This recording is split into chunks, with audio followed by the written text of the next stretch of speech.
Hello students, आज हम बात करेंगे ग्रुप एंड रिंग्स के टॉपिक ग्रुप के बारे में। ठीक है, और उसके अंदर भी उसके एग्जांपल्स के बारे में। कल हमने बात की थी कि जो जेड होता है हमारा, वो क्या होता है, एक ग्रुप होता है और अबिलियन ग्रुप होता है। जेड जो सेट है, इंटीजर्स का सेट होता है, वो हमारा एक अबिलियन ग्रुप होता है विद रिस्पेक्ट टू एडिशन। आज हम बात करेंगे Z is not a group with respect to multiplication. Multiplication के अंडर ये क्या नहीं होता, ग्रुप नहीं होता। ठीक है, 1 बाय 1 प्रॉपर्टीज को हम सेटिस्फाई कराएंगे और देखेंगे कौन सी प्रॉपर्टी सेटिस्फाई नहीं हो रही, जिसकी वजह से ये ग्रुप नहीं बन रहा। सबसे पहले है क्लोजर प्रॉपर्टी।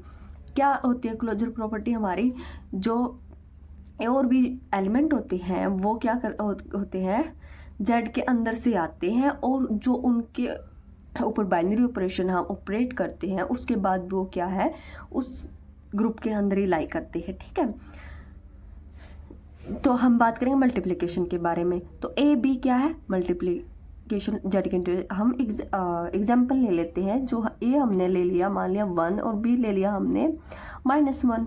ठीक है, और अब इनको ऑपरेट करते हैं with respect to multiplication. 1 into -1 is equal to -1। क्या ये एलिमेंट है इंटीजर्स के सेट का? हाँ, क्योंकि इंटीजर्स का सेट में क्या होता है, -इन्फिनिटी टू इन्फिनिटी तक एलिमेंट होते हैं, तो ये इस प्रॉपर्टी को सेटिस्फाई कर रहा है। ठीक है, नंबर सेकंड है एसोसिएटिव प्रॉपर्टी। ठीक है, सिंस हमें पता है एसोसिएटिव प्रॉपर्टी क्या होती है, A cross brackets B cross C equal to A cross B cross C।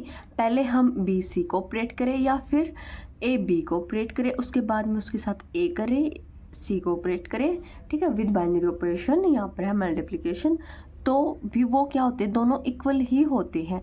ठीक है, एग्जाम्पल लेंगे हम, a is equal to 1, b is equal to 2 और c इज इक्वल टू -1 ले लेते हैं।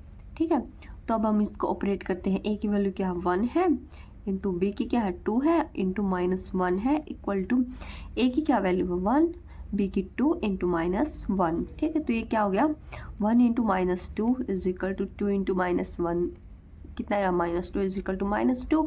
तो क्या है, हमारी एसोसिएटिव प्रॉपर्टी भी क्या कर रही है, होल्ड कर रही है विद रिस्पेक्ट टू मल्टीप्लिकेशन।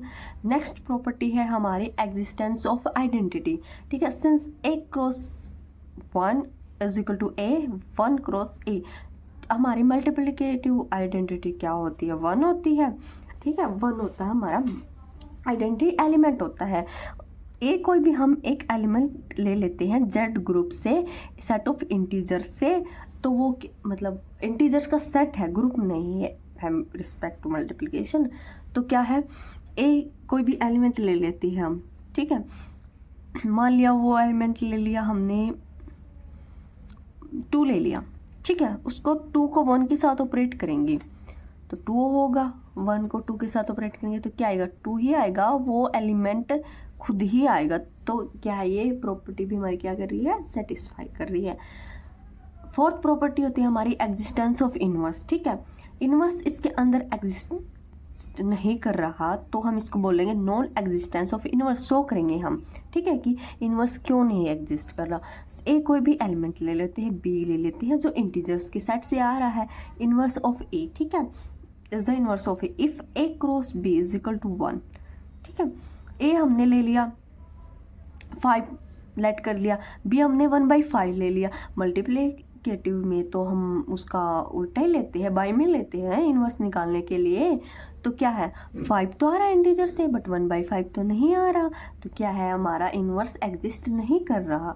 तो क्या जेड ग्रुप होगा, तीन ही प्रॉपर्टी बोली है, सेटिस्फाई की है ने मल्टीप्लिकेशन के रिस्पेक्ट में, फोर्थ नहीं कर रहा, तो ये ग्रुप ही नहीं है। ग्रुप नहीं है तो अबेलियन ग्रुप भी नहीं है। ठीक है, क्योंकि 5 प्रॉपर्टी सेटिस्फाई करनी चाहिए अबेलियन ग्रुप होने के लिए। ठीक है, इस 2 प्रॉपर्टीज है, तो क्या हम इसको सेमी ग्रुप बोल सकते हैं या फिर मोनोइड भी बोल सकते हैं with respect to multiplication, but ये ग्रुप नहीं है। ठीक है।